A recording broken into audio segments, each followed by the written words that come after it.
Assalamualaikum warahmatullahi wabarakatuh.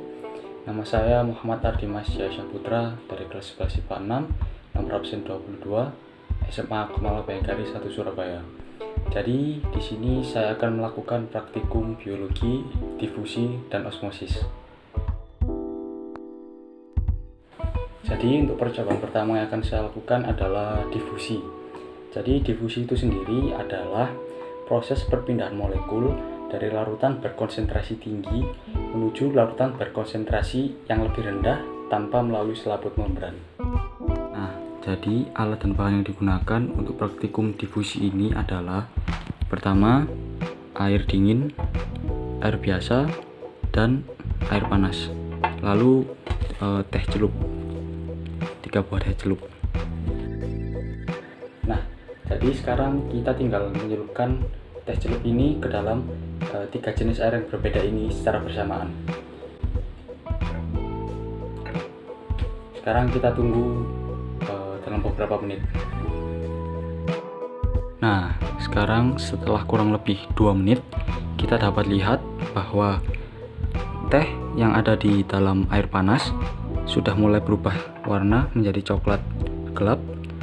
Teh yang berada di air biasa sudah mulai kelihatan berubah warna coklat kebeningan, dan yang menggunakan air dingin masih belum terlihat perubahan yang signifikan.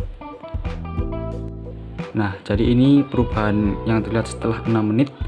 Jadi ini teh yang di dalam air panas masih terlihat coklat, dan ini yang menggunakan air biasa terlihat sudah mulai kecoklatan, dan yang menggunakan air dingin terlihat mulai terlihat ada perubahan, tapi tidak secoklat kedua teh yang ada di air ini.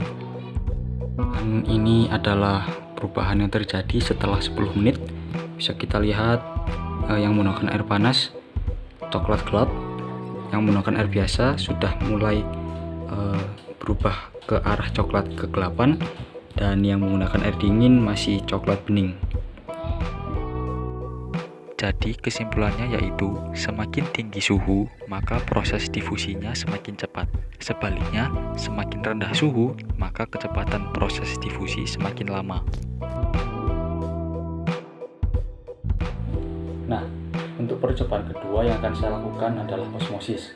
Nah, jadi osmosis itu sendiri adalah perpindahan larutan dari zat yang berkonsentrasi rendah atau hipotonis ke larutan yang berkonsentrasi tinggi atau hipertonis melalui membran semi permeable, sehingga diperoleh larutan yang konsentrasinya seimbang atau isotonis.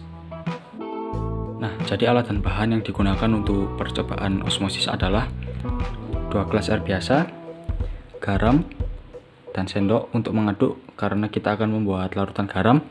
Yang kedua adalah ini gembili, dan sudah saya potong menjadi seperti itu. Nah, jadi langkah pertama kita akan membuat larutan garam.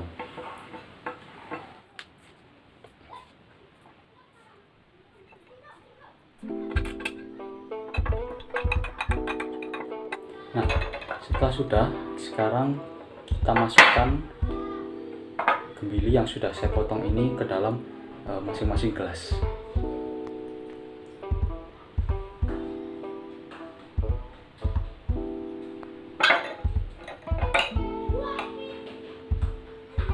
Nah, sekarang kita tunggu 20 menit.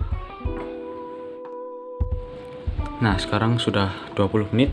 Sekarang kita bisa angkat kedua gembili ini. Ini yang menggunakan larutan garam, yang direndam dengan menggunakan larutan garam, dan ini yang menggunakan air biasa. Ya, ini yang di larutan biasa terlihat masih terlihat keras, walaupun ini retak ya, karena kelihatannya saya memotongnya ketipisan, tapi masih terlihat keras. Dan yang di larutan air garam ini lembek sekali. Ya, terlihat lebih lembek. Dan ya lebih lembek. Ini memang berlendir sekali ya gembilinya. Dan ini gak cenderung lebih lembek.